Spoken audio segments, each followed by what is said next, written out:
Donc pour cette deuxième partie, pour la définition du framework Hibernate et comment on peut l'utiliser. Donc déjà dans la première partie, on a vu comment faire pour réaliser le mapping d'une classe vers une table de la base de données sans avoir à créer même la base de données. Donc, ensuite, il a fallu créer des objets, les persister, les associer à une session pour qu'on puisse les mapper ou bien les faire correspondre avec une ligne dans la base de données. Donc le but principal des sessions était de permettre la création, la lecture et l'effacement d'instances d'objets mappés sur des classes densité persistante. Donc là, on définit trois étapes pour les instances, c'est-à-dire l'objet qu'on va créer. Donc il peut se trouver dans trois états. Donc le premier c'est transient ou bien éphémère. Donc dans ce cas, si l'objet n'est jamais persistant, il n'est pas associé à une session, ça veut dire qu'on vient d'instancier un objet à travers l'opérateur new et on ne l'a pas associé à une session Hibernate et donc il ne va pas posséder de représentation persistante dans la base de données. Donc c'est juste un objet qui est chargé du côté de Java mais il n'a pas de représentation dans la base de données. Par la suite, si jamais on veut le représenter sur la base, donc il faudrait changer son état vers persistant. Donc le fait de déclarer un objet persistant ou bien l'associer à une session. Donc dans ce cas, cet objet il possède une instance persistante qui possède une représentation dans la base de données et en plus de ça il a un identifiant. Donc on va identifier l'objet à travers cet identifiant là. Donc dans ce cas il peut être chargé ou bien enregistré, mais ceci ou bien l'objet est accessible juste dans la portée de la session. Et le dernier état c'est detached. Un objet qui est détaché, ça veut dire il n'est plus persistant, il n'est plus associé à une session. Et donc dans ce cas, l'objet c'est vrai qu'il n'est pas associé à une session, mais il est toujours accessible et valide du côté de Java. C'est-à-dire que l'objet il est toujours là, donc on peut l'utiliser. Donc les instances, on a dit qu'il y a trois étapes pour les instances, ou bien pour les objets qu'on va créer sur Hibernate. Donc ça c'est le schéma qui permet de définir la transition entre les étapes. On a dit que le fait de créer un objet à travers l'opérateur new, donc c'est un objet qui n'est pas associé à une session, c'est un objet éphémère. Quand est-ce qu'on va le persister, ou bien quand est-ce qu'on va l'associer à une session? C'est lorsqu'on va appeler les méthodes save ou bien persist, ou bien save or update. Bon, déjà il y a une différence entre save et persist. Donc persist, il va rendre une instance éphémère, transiente, persistante. Ça veut dire que il va associer l'objet à la session, mais il ne garantirait pas que la valeur de l'identificateur ou bien l'identifiant soit affectée à l'instance permanente. Ça veut dire que l'objet il est créé, il est affecté à la session, mais on ne va pas lui associer un identifiant. Alors que pour le save, donc il garantit même le retour d'un identifiant. Ça veut dire que lorsque vous allez solliciter la méthode save, vous pouvez même déclarer une valeur entière. Bon, généralement on peut mettre un long. Un long est égal à l'appel de la méthode save, donc ça peut retourner même l'identifiant qui serait affecté à l'objet. Donc on peut l'utiliser comme une valeur de l'identifiant de l'objet qu'on vient de persister.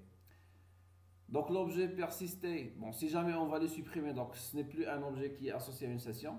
Mais si jamais on va fermer la session, donc dans ce cas, c'est un objet qui est détaché. L'objet il est toujours là, mais il n'est pas associé à une session. On peut refaire la même chose dans le sens inverse. Donc un objet qui est détaché, on peut le réassocier à une session. Bon, puisqu'il était détaché, donc forcément il devait être associé à une session. Donc on ne va pas appeler la méthode save, ça veut dire que l'identifiant il a déjà été utilisé. Donc dans ce cas, on va appeler save or update de telle sorte à il va soit bon, on est sûr que l'objet il existait déjà. Juste est-ce que la session elle a été est-ce qu'on a sollicité la méthode flash ou pas? C'est-à-dire est-ce que l'objet il a été enregistré sur la base. Donc si on appelle save or update, donc soit il va l'enregistrer si jamais lorsque l'objet était persistant on ne l'a pas enregistré, ou bien il va juste le mettre à jour si jamais l'objet il a été enregistré et la session a été validée. On peut même dès le départ créer des objets qui sont persistants, c'est-à-dire sans passer par l'opérateur new. C'est le cas dans lequel on va récupérer. Lorsqu'on récupère, donc c'est parmi les avantages de l'utilisation d'Hibernate, c'est que lorsqu'on va récupérer une information depuis la base de données, on ne va pas récupérer des données qui sont brutes, mais on va plutôt récupérer des objets. Donc on peut manipuler ces objets, on peut même solliciter des méthodes qui sont prédéfinies dans la classe à partir de laquelle on va créer l'objet. Donc la création, mais la récupération des objets, ou bien le chargement direct des objets persistants, donc ça peut se faire à travers les méthodes get, load, ou bien à travers le langage SQL. Maintenant pour récupérer, donc on a déjà introduit la méthode load, donc on a dit que load qu'on va appliquer sur la session, donc il permet d'obtenir une instance de la classe encapsulant les données. Et puisqu'on va obtenir, il va nous permettre d'obtenir une instance, donc ce qu'on doit donner à la méthode load, Donc on doit lui donner la classe à partir de laquelle il va charger l'objet et l'identifiant, puisqu'on cherche à récupérer un objet. Donc forcément, il faudrait récupérer ou bien spécifier son identifiant. Et lorsqu'on va récupérer, on va récupérer carrément tout un objet. Donc dans ce cas, on va récupérer un objet de même type que la classe qu'on va définir dans la méthode load. Et bien sûr, on a besoin d'un cast, ça permet juste de caster l'objet vers employé comme dans cet exemple et de pouvoir le mettre dans un objet de type employé, parce que ce qu'on va récupérer, on va récupérer un objet, on va charger un objet de la session, donc c'est un objet de type object. Donc il faut juste un cast explicite et le mettre dans l'objet employé. Bon, on peut par la suite manipuler l'objet, on peut appliquer les accesseurs, les modificateurs, les méthodes toString. Si on a d'autres méthodes, on peut les appliquer sur cet objet. Donc c'est parmi les avantages de la récupération, non pas de données, mais plutôt de tout un objet. On peut même ajouter un try-cast si jamais il y aurait des exceptions lors du chargement de l'objet. Donc parmi les exceptions qu'on peut retrouver, c'est que l'identifiant n'est pas sur la base. Donc dans ce cas, il va charger un objet qui est nul.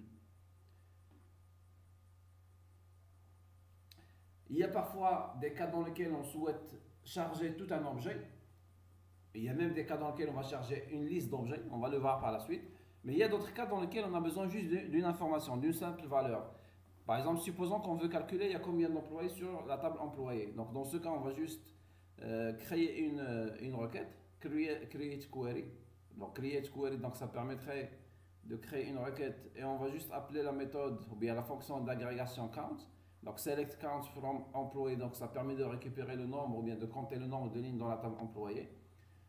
Et donc dans ce cas, lorsqu'on va récupérer, ce n'est plus la peine d'utiliser la méthode load, parce qu'on ne cherche pas à retourner un objet du type employé, mais on cherche à récupérer un résultat unique, c'est juste une valeur. Donc dans ce cas, on va solliciter la méthode unique result. Donc ça permet de récupérer une simple valeur de type lang, comme on l'a mis dans le lang, et on peut me l'afficher. Donc c'est une variable qui est déclarée ici, on peut l'afficher, on peut la mettre dans une fonction hprintln. Donc on avait introduit dans la première partie le langage SQL. On a dit que le SQL pour Hibernate Query Language, donc on a dit que c'est un langage de requête qui est orienté objet, qui permet de représenter des requêtes SQL. Donc on a dit que c'est un langage d'interrogation qui est extrêmement puissant et qui ressemble plus ou moins au SQL, avec bien sûr des particularités de SQL. Donc pourquoi on va utiliser SQL? La première des choses, bon, il prend en compte toutes les opérations qui sont relatives à la requête SQL classique. On va voir qu'il ressemble plus ou moins à SQL. Et en plus de ça, le principal avantage, c'est que ça retourne des objets. Donc même lorsqu'on va reformuler une requête, on ne va pas spécifier le nom de la table dans la requête, mais plutôt il faut spécifier le nom des classes. Donc on ne va plus travailler avec, puisqu'il est orienté objet. Donc le SQL, c'est un langage de requête qui est orienté classe et non pas orienté table. Et donc lorsqu'on va exécuter une requête de sélection, donc ça permettrait de retourner des objets, et donc ça va proposer une facilité d'utilisation, parce que ça va éliminer le fait qu'on soit obligé de créer un objet et de l'utiliser et remplir à travers les données qu'on va récupérer, mais on va récupérer dès le départ tout un objet. Par exemple, un simple exemple de comparaison entre SQL et SQL. Donc si on veut récupérer, donc supposons qu'on a une classe employée, mais dans la base, il y a la table qui s'appelle table employée. Donc si on veut travailler avec SQL, on va mettre select étoile ou bien select étoile from table employée et on va récupérer des données. On va récupérer un tableau de données. Mais lorsqu'on veut travailler avec le SQL, bon, c'est même pas la peine de mettre select étoile ou bien select le nom des colonnes, parce qu'on va récupérer tout un objet. Donc on va pas c'est un pack, on ne peut que récupérer tout l'objet. On ne peut pas récupérer des attributs et garder les autres. Donc on va récupérer tout l'objet. Et donc dans ce cas, la syntaxe, c'est directement from et le nom de la classe et non pas le nom de la table. Donc lorsqu'on va mettre from employé et on va exécuter cette requête SQL, donc là il va récupérer un objet instancié à travers la classe employé. Donc dans ce cas, on doit préciser la classe d'objet dont les occurrences doivent être retrouvées. Donc il est possible même de définir un alias pour un objet en utilisant le mot-clé as, comme c'est le cas pour le SQL. Donc maintenant, pour utiliser des requêtes SQL, donc il suffit de prendre la session et de solliciter la méthode createQuery et on va spécifier la requête. Lorsqu'on va exécuter la requête, donc on peut solliciter la méthode list qui permet de récupérer tous les objets qu'on va charger. Si jamais on ne va pas charger un seul objet, par exemple si on met from employé, on va charger tous les employés qui sont sur la table employée. Mais si on met where identifiant est égal à une valeur, donc on est sûr soit on va récupérer un objet, soit on ne va pas récupérer d'objet, on va récupérer une valeur qui est nulle. Mais il se peut que dans un cas de figure, on a besoin de récupérer tout le contenu de la table employée. Donc là, on va mettre from employé. Et lorsqu'on va exécuter, on va le mettre dans une liste. Et cette liste, bon, liste, elle est déjà générique. Donc c'est pas la peine de faire un cast. La liste, il peut contenir n'importe quel objet. Mais on peut quand même définir qu'en gros, c'est une liste des employés. Donc lorsqu'on va l'exécuter, on va retrouver tous les employés de la table. Donc on va les retrouver dans la liste qui s'appelle résultat. On peut même ajouter des critères. Bon, pour les SQL, on utilise parfois les clauses where pour les conditions, pour filtrer les lignes qu'on va récupérer, ou bien dans ce cas filtrer les objets. On peut quand même utiliser une des particularités de SQL, c'est d'utiliser des objets criteria criterion, ou bien restriction. Donc ce sont des objets ou bien des API qui sont prédéfinis. Donc ces API là, ils proposent la construction de requêtes pour interroger la base.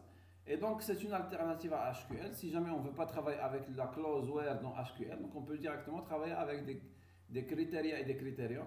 Donc il propose des classes et des interfaces qui encapsulent les fonctionnalités de SQL dont les principales sont criteria, criterion, restriction, projection et order.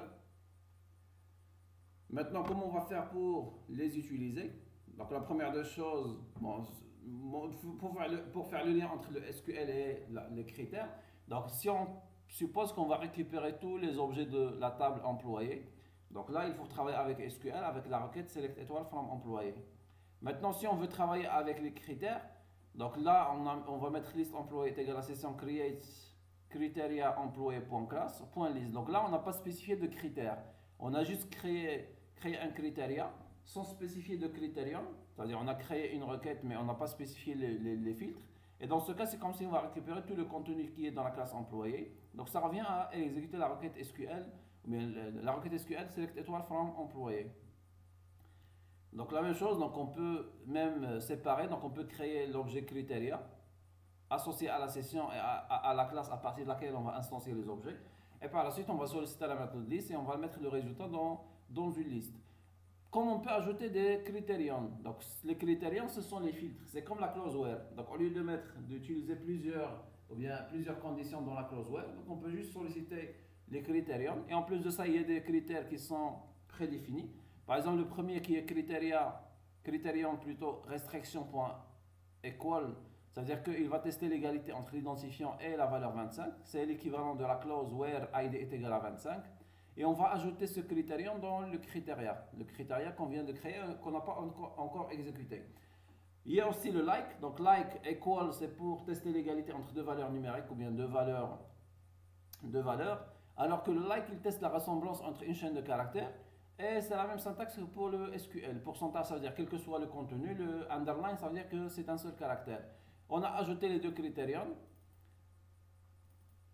Voilà, on a ajouté les deux critériums dans le critérium et lorsqu'on va cette fois-ci exécuter, c'est pas comme le premier cas lorsqu'il n'y avait pas de critérium. Donc là, il va appliquer les deux critères et on ne va retrouver dans la liste personne que les objets de type employé, instanciés à travers la classe employé, et qui vérifie les deux restrictions, ou bien les deux critères qui sont l'égalité de l'identifiant avec la valeur 25 et la ressemblance du nom avec H, c'est-à-dire que son nom il termine avec H. On peut même ajouter, on peut solliciter l'API order. Donc order c'est pour le tri. Donc si on veut dans la liste ne pas retrouver l'ordre qui est dans la base de données par défaut, on veut changer d'ordre d'insertion bien d'insertion des objets dans la liste. Donc on peut même ajouter un critère de tri. Par exemple ici order ASC c'est pour le ascendant, ça veut dire on va trier dans l'ordre ascendant par rapport à l'attribut âge. Donc ça permet de directement récupérer une liste qui est triée selon un critère sans avoir à ajouter des opérateurs pour le tri. Principalement lorsqu'il n'y a pas de comparateur au niveau de la classe. Ça veut dire que la classe n'implémente pas l'interface comparable. Donc à part les autres méthodes qu'on peut utiliser, donc il y a isNull. Ça permet de tester est-ce que la valeur est nulle. Between, ça veut dire est-ce qu'une valeur est comprise entre deux valeurs, ou bien une variable est comprise, un attribut compris entre deux valeurs.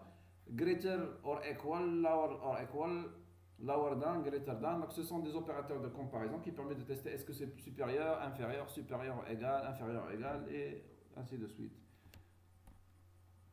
On peut même exploiter cette API pour créer des fonctions qui sont dynamiques. C'est-à-dire on peut même, supposons que l'employé c'est un identifiant, un nom et un âge.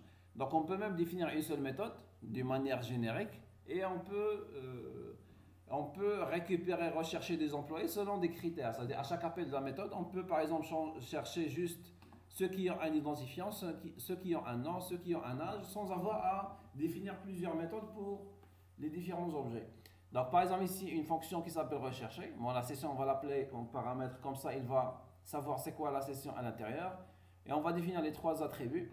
Donc on va définir un critère, employé.class. Il va retourner ces points list si jamais on n'a pas besoin de critères. C'est-à-dire on va supposer que si jamais on va mettre dans la valeur de l'identifiant, on va mettre -1, on va ignorer le critère de sélection par rapport à l'identifiant. Dans le nom, si on ne va rien mettre, ça veut dire qu'il va ignorer comme quoi il a besoin de récupérer selon un critère, un critérium par rapport au nom. Et de même, on va supposer que si jamais on va mettre -1 dans l'âge, on va ignorer l'âge. Ça veut dire que si on met -1, nul et -1, il va directement prendre le critérium, il va charger tous les objets à partir de la classe employé, et il va lui retourner une liste qui contient tous ces objets. On peut par la suite ajouter des critériums. Par exemple ici, si jamais l'identifiant est différent de 0, bien -1, bon 0 parce qu'il n'y a pas d'identifiant 0. Donc supposons que la valeur qu'on va spécifier est différente de 0, ou bien même on peut mettre supérieur strictement à 0 parce que l'identifiant forcément devrait être supérieur à 0. Si une valeur il a été spécifiée comme étant supérieure à 0, donc on peut dire qu'on va ajouter une restriction comme quoi l'égalité entre l'identifiant et la valeur qui est passée en paramètre. De même, si le nom n'est pas nul, ça veut dire si jamais il contient une valeur, on va ajouter un critère comme quoi on va chercher et récupérer tous les employés dont le nom est supérieur, greater or equals à ce nom-là. C'est-à-dire si on spécifie le nom, il commence par un B, donc on va récupérer tous les noms qui commencent par B, C, D et ainsi de suite. On va ignorer celui qui commence par le A. Et si on met l'âge, c'est-à-dire que si jamais l'âge est différent de 0, de même on peut mettre supérieur strictement à 0, parce qu'on ne peut pas avoir un âge qui est inférieur ou égal à 0. Donc dans ce cas de même, on va ajouter une restriction sur greater or equal, l'âge est supérieur à ça. Ça veut dire que si jamais on a besoin de récupérer des informations à partir de la base, donc on peut dans ce cas appeler la méthode rechercher plusieurs fois à condition de changer dans la liste des paramètres. Si jamais on va mettre une valeur qui est supérieure à 0 ici, donc il va ajouter une restriction sur l'identifiant. De même pour le nom, si jamais il a une valeur, donc il va ajouter une restriction sur le nom. De même pour l'âge. Et bien sûr, on peut modifier à l'intérieur, on peut appeler différents critères, ça dépend de ce qu'on cherche. Donc ça, c'est pour le chargement des objets à partir de la base. Jusque-là, lorsqu'on a essayé de faire la correspondance entre le framework Hibernate ou bien les classes et les tables, donc on a utilisé un fichier de mapping, c'est un fichier XML qu'on a nommé avec l'extension hbm.xml. Et il y avait aussi un fichier de configuration. Là, il y a une autre alternative pour faire la correspondance entre les attributs de la classe et les tables, ou bien les colonnes de la table. Donc on peut travailler avec les annotations. Donc dans ce cas, on a besoin toujours d'un fichier de configuration. Donc on a besoin de le définir toujours. On ne peut pas s'en passer. Alors que dans ce cas-là, le fichier de mapping qui avait le suffixe .hbm.xml, donc on peut le supprimer. On n'a plus besoin de ça parce que le mapping ou bien la correspondance, on va la faire à l'intérieur de la classe. Donc la première des choses, à l'intérieur du fichier de configuration, on ne va plus définir le fichier de mapping. On ne va plus mettre mapping ressource est égal le nom du fichier avec l'extension .hbm.xml parce qu'on ne va plus faire le mapping dans le fichier XML.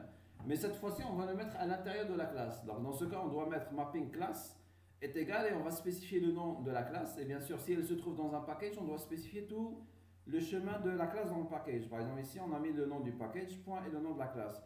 Bien sûr, on peut ajouter en temps de balise mapping class parce qu'on peut avoir plusieurs classes qu'on va mapper, qu'on va correspondre avec l'étape de la base de données. Donc, on peut ajouter autant de balises mapping qu'on désire. L'étape qui doit venir par la suite, c'est de faire le mapping à l'intérieur de la classe employé. Donc, pour un premier exemple, donc on va voir que le mapping des attributs peut se faire à travers les annotations. Donc, la première des choses, il faut inclure le package javaxpersistence.étoile. Donc, c'est à l'intérieur duquel il y a la définition des annotations. Donc, si on prend par exemple la classe employé avec l'identifiant, first name, last name et le salaire. Donc, c'est comme le premier cas le premier exemple qu'on a traité avec le fichier de mapping. Là, on ne va pas faire le mapping à l'intérieur du fichier hbm.xml, mais là, on va faire le mapping à l'intérieur de la classe. Donc, la première des choses, il faut ajouter la notation entité pour la classe et table pour le nom de la table. Donc, dans ce cas, on va mettre entity pour la classe, pour dire que c'est une classe persistante à partir de laquelle on va créer des objets persistants. Et juste après, on doit mettre table name est égal table employé. Donc, on peut s'en passer de la deuxième ligne si jamais le nom de la table, c'est le même que le nom de la classe. Donc, si jamais le nom de la table il est égal à employé, donc on peut ne pas écrire la deuxième annotation. Mais si jamais ils ont des noms qui sont différents, comme c'est le cas ici, donc la classe il s'appelle employé, mais au niveau de la table s'appelle table employé. Donc là, on est obligé de mettre à la fois entité pour dire que la classe c'est une classe persistante, et table elle a ce nom-là. C'est-à-dire que l'équivalent au niveau de la base, c'est la table qui s'appelle table employé. Donc ça, c'est pour l'entité et pour la table. Par la suite, il faut définir à l'intérieur de la classe, il faut définir un identifiant. On a dit que chaque classe, on doit s'assurer en plus de l'encapsulation des attributs. Donc, tous les attributs doivent être déclarés comme étant privés. On doit déclarer les constructeurs, principalement le constructeur par défaut. On doit déclarer les accessoires modificateurs. Et bien sûr, on peut ajouter d'autres méthodes si on a besoin de ça dans la couche métier. Par la suite, donc, il faut ajouter l'identifiant. Il faut spécifier l'identifiant. Par exemple, dans ce cas-là, c'est l'ID qui joue le rôle de l'identifiant. Et pour les autres colonnes, donc on va ajouter la notation colonne, donc avec le nom est égal. Donc dans ce cas-là, on est obligé d'ajouter le nom parce que first name et first name qui est déclaré dans la classe, donc ils ont une différence, c'est que ici c'est majuscule minuscule, il y a un underscore entre les deux, ici c'est minuscule et ici c'est majuscule. Donc on est obligé de mettre le nom. Donc c'est comme dans le fichier XML. Lorsqu'on a parlé du fichier XML, on a dit que le nom, ou bien le name de la colonne, de la table, on peut ne pas le mettre si jamais c'est le même nom que dans la classe. Donc de même, si c'est le même nom dans la classe, donc on peut ne pas mettre name, mais si jamais les noms ils sont différents, donc on est obligé de le mettre. Maintenant, toujours pour l'identifiant, bon, déjà pour les colonnes, donc on peut ajouter le nom, on peut ajouter d'autres propriétés. Par exemple ici, nullable est égal à false, ça veut dire que c'est l'équivalent dans SQL lorsqu'on cherche à créer des tables, on peut ajouter la valeur not nulle. Donc ici est égal à false, ça veut dire que la colonne ne peut pas recevoir la valeur nulle. Ça veut dire que lorsqu'on va persister l'objet, lorsqu'on va changer son état de transient vers persistant, donc dans ce cas, il faudrait forcément avoir une valeur à l'intérieur de first name. Donc pour l'identifiant, on a vu que l'identifiant il a des particularités par rapport aux colonnes, c'est qu'on peut ajouter la manière avec laquelle on va générer la valeur.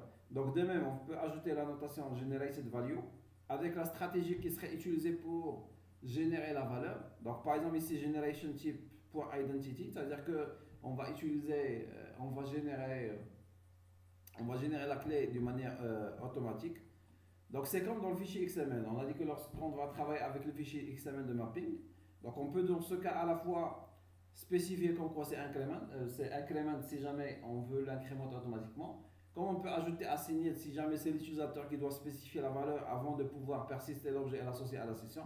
Donc tout ça on peut le modifier à l'intérieur de cette stratégie de génération de la valeur de l'identifiant. Donc la génération de la clé primaire se ferait à partir d'une identité propre au SGBD. On a dit qu'il y a plusieurs algorithmes, Identity, Native, Hello, donc il y a plusieurs. Ça dépend du SGBD.